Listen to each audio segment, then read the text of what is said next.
जुबा खोले तो क्या बोले, जुबा खोले तो क्या बोले, अनुमान रहे तो अच्छा है, अपने अपने कर्तव्यों का एहसास रहे तो अच्छा है, दुनिया में घुलना मिलना ठीक मगर अपनों से अपनों की पहचान रहे तो अच्छा है। तो मैं कहना चाहूंगा कि किसी भी देश और समाज को विकसित होने के लिए शिक्षा और चिकित्सा जो मूलभूत जो उसकी आवश्यकताएं होती हैं, माननीय योगी जी और मोदी जी की सरकार जो कर रही है, ये किसी से छिपा नहीं है।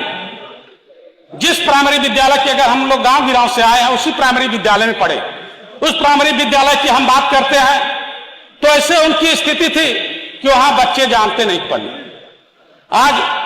माननीय योगी जी की जो कायाकल्प योजना के तहत उस परिषदीय विद्यालयों की ऐसे काया पलट हो गई है कि पिछले 5 सालों में वहां 40 लाख अतिरिक्त बच्चों का नामांकन हुआ। यही नहीं, जो विद्यालय शिक्षक विहीन थे, पिछले 5 सालों में माननीय योगी जी की सरकार ने 1.64 शिक्षकों की भर्ती करके उस विद्यालयों को शिक्षा चयनित किया और एक अच्छी शिक्षा देने का प्रयास किया। माननीय अधिष्ठाता महोदय, हमारे योगी जी की जो सोच है कि हर मंडल में एक जो है राज्य विश्वविद्यालय है, यही नहीं, हम अगर पॉलिटेक्निक की बात करते हैं तो 2017 के पहले पॉलिटेक्निक कॉलेजों में सीटों की जो संख्या थी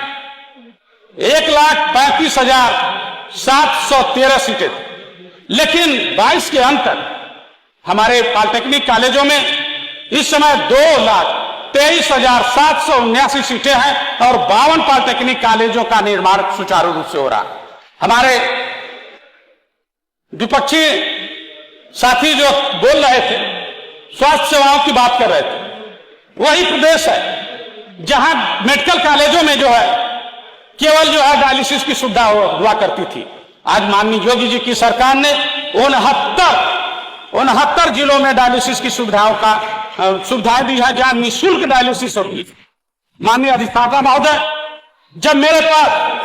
वो गरीब आते हैं, मरीज आते हैं जिन्हें कुल्ला बदलना होता है, घुटना बदलना होता है, मैं पेशे से ऑर्थोपेडिक सर्जन हूं, जब मैं घुटना बदलता हूं, उस गरीब कुल्ला बदलता हूं और उनको चलाने का काम करता हूं, तो उस दिन मैं माननीय प्रधानमंत्री जी को धन्यवाद देता हूं कि जिन्होंने आयुष्मान जैसी योजनाओं को लागू करके उस गरीब को एक जो है जीने का सहारा दिया। ये एक संजीवनी बूटी की तरह सिद्ध होती है। माननीय अधिष्ठाता महोदय, मैं यही कहूंगा कि जो मेडिकल कॉलेजों की स्थिति है, पहले जो हम लोग का जमाना था उसमें मात्र जो है 650 सीटें हुआ करती थी, प्राइवेट कॉलेजों में 200-250 सीटें हुआ करती थी। लेकिन आज हमारे राजकीय कॉलेजों में हमारे यहाँ 3,828 सीटें और प्राइवेट कॉलेजों में 4700 सीटें हैं। माननीय अधिष्ठाता महोदय, मैं कहूंगा कि इतनी सीट वृद्धि के बाद भी समाज का एक ऐसा तबका है जो मुख्य धारा से दूर है, जो वो का जाने पीर पराई जिसके पांव न फटे भी। मैं उस समुदाय से आता हूं, बिंद, मल्ला, केवट, कोहार, राजभर, जो 17 अति पिछड़ी जातियां,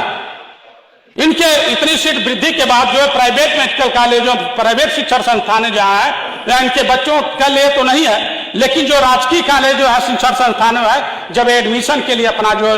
एंट्रेंस एग्जाम देते हैं, तो जो बच्चे